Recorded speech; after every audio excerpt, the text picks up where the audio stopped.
Hey, I'd like to welcome you to another episode of the Mission Matters Business Podcast, your source for all things business. My name is Adam Torres. You can follow me on Instagram at AskAdamTorres to keep up with my book releases, book tour schedule, signings, all that other good stuff. Always love to connect with you there. And as always, if you'd like to apply to become a co-author of one of my upcoming books, just head on over to the website, missionmatters.com, and click on Become an Author to apply. All right, so today I have Cynthia Dial on the line, and she's a journalist, ghostwriter, author, and media specialist. Cynthia, welcome to the show. Thanks, Adam. It's good to be here. So I'm excited to get into what you're doing as a ghostwriter, author, media specialist. I mean, a lot of different hats you wear in helping your clients. But before we do that, let's get a little bit further into your background. So how did you get started in this business and in your career? Well, I have a Bachelor of Journalism, which is kind of unusual today for many writers. They don't. Mm-hmm. But I do, and I followed that track. I wrote audio visuals for a media house, worked at ad agencies, and I always used my money to travel, whatever I was doing. And so I started working as a travel agent. And then I missed the writing process. So I kind of combined the two and started in the genre of travel writing. And from there I wrote for Time Magazine, Hemispheres, Shape Magazine. I wrote a book on it. And I've since written books. I ghost wrote a book on interior design. So I kind of came in it through the back door a little bit. But I love the written word, and I love being able to communicate. And I find it challenging to take, a thought and then try to turn it into something that really makes sense to the readers or your clients or your audience. So that's kind of how I did it. Oh, I love it. It's a great story, and what I do like about your background is that you have you have a lot of obviously the traditional training, like you said, not everybody has nowadays, but also you still manage to stay relevant, and where some, let's just say, when we've kind of made this switch to digital, like some people in the who are classically trained, we'll say, or come from the traditional school, have kind of they didn't necessarily find their place in this whole digital and social media age, but you're still working through all of that. Tell us a little bit more about what you think about this change to digital and still using the written word to communicate. Right. Well, I'll admit that I thought it kicking and screaming. I really did. But then it became so helpful to me. Adam, I used to do stories on, like around the world places where if I didn't get a fact when I was there, I had to stay awake until midnight and make an expensive long-distance call. That's how I got it. Now, it's crazy.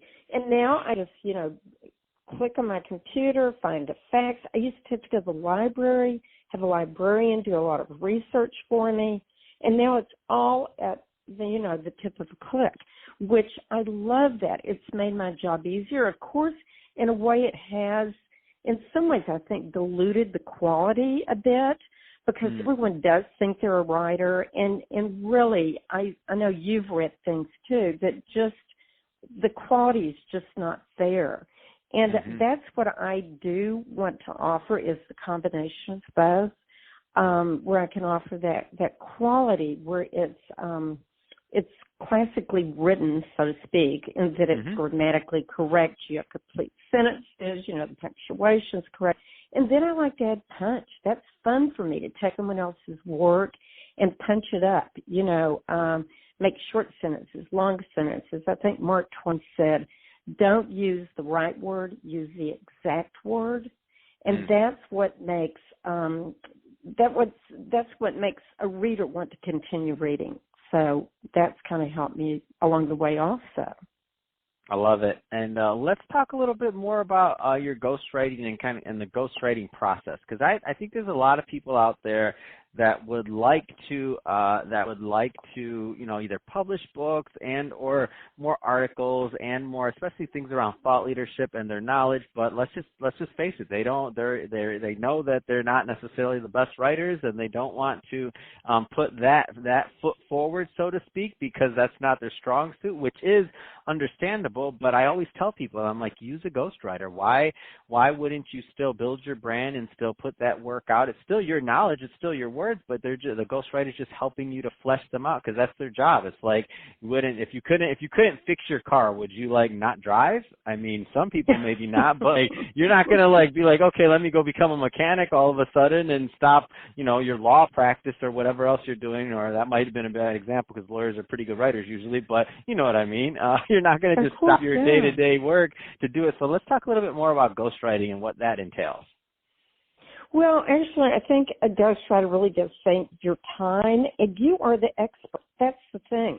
I wrote a ghostwriter book for an interior designer, and we started with roundtable discussions, and we just kind of honed in on all the subjects, all the topics that she and her staff were expert at. And I was the one who took that information and divided it up into chapters. And then I would go back and we would get into more depth about that. But basically, they were just kind of talking off the top of their head about their expertise, which they had cultivated over years. I really knew very little about design. I will have to tell you, I learned so much about it in that process. I kind of redecorated my house while I was writing the book. I really did. It was so much fun. It was fun for me. But it made it easier for them, because they had it inside them, but they couldn't quite put it into words, at least not words that would make a reader perk up and go, wow, I never thought of that. So that's kind of what and the process can be as easy as, it's whatever the writer prefers, to be honest. And I don't mean the ghostwriter, I mean the author of the book, which is what will appear on the cover, of course. It's whatever they prefer. If they want to hand over reams and reams of letters, so to speak, and documents, I can go through those and then I can come up with the questions that I know a reader would want to ask or a reader would want. Or I can do it as simple as just having roundtables and let them just talk, and I would throw a subject out and they would tackle that subject and we would do it that way.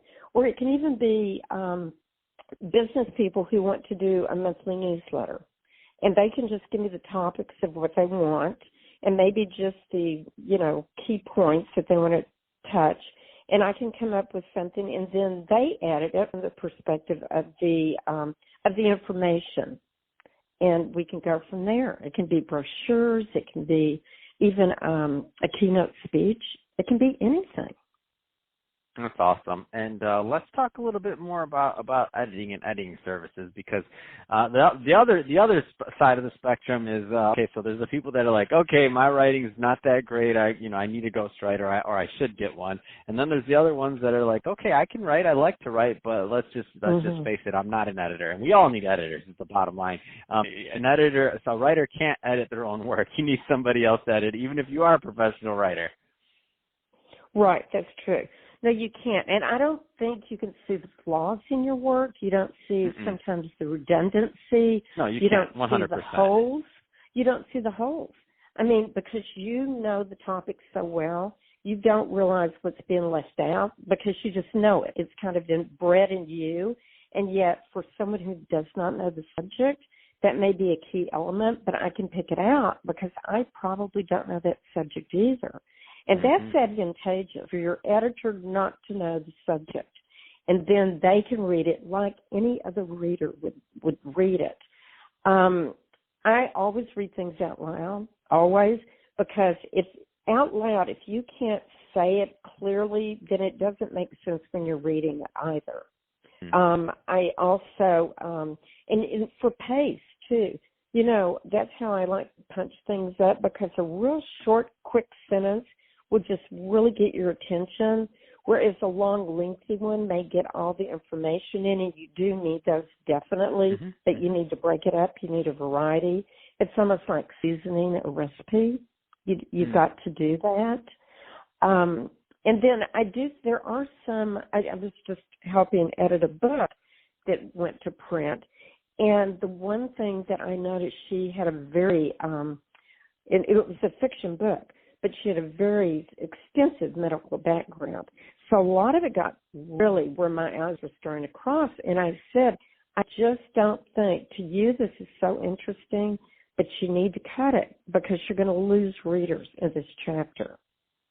And then I also advise short chapters because I don't know about you, but when I'm reading a book, I'm kind of goal-oriented.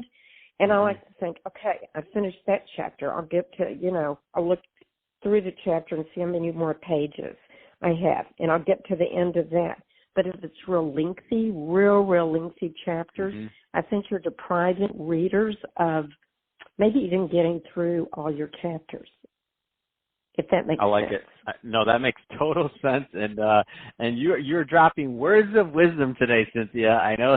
Oh, so good. that's awesome. No, definitely, and definitely a lot to benefit from there in your many years of experience.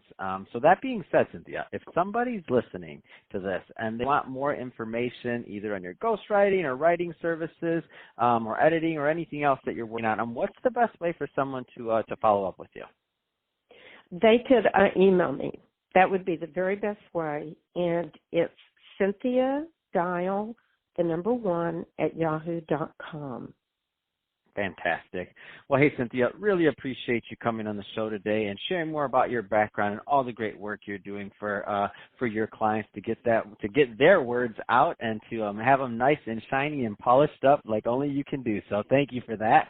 And to the audience, as always, thank you for tuning in. Hope you got a lot of value out of this. If you did, don't forget to subscribe to the podcast, leave me a review on the Apple iTunes Store, do all those great things we do to support our podcasters. Oh, and if you're watching this on our YouTube channel, Mission Matters Business, give that a subscribe and leave us some comments on the video. Love to continue the conversation there. No need to let it end here. And Cynthia, thanks again for coming on the show.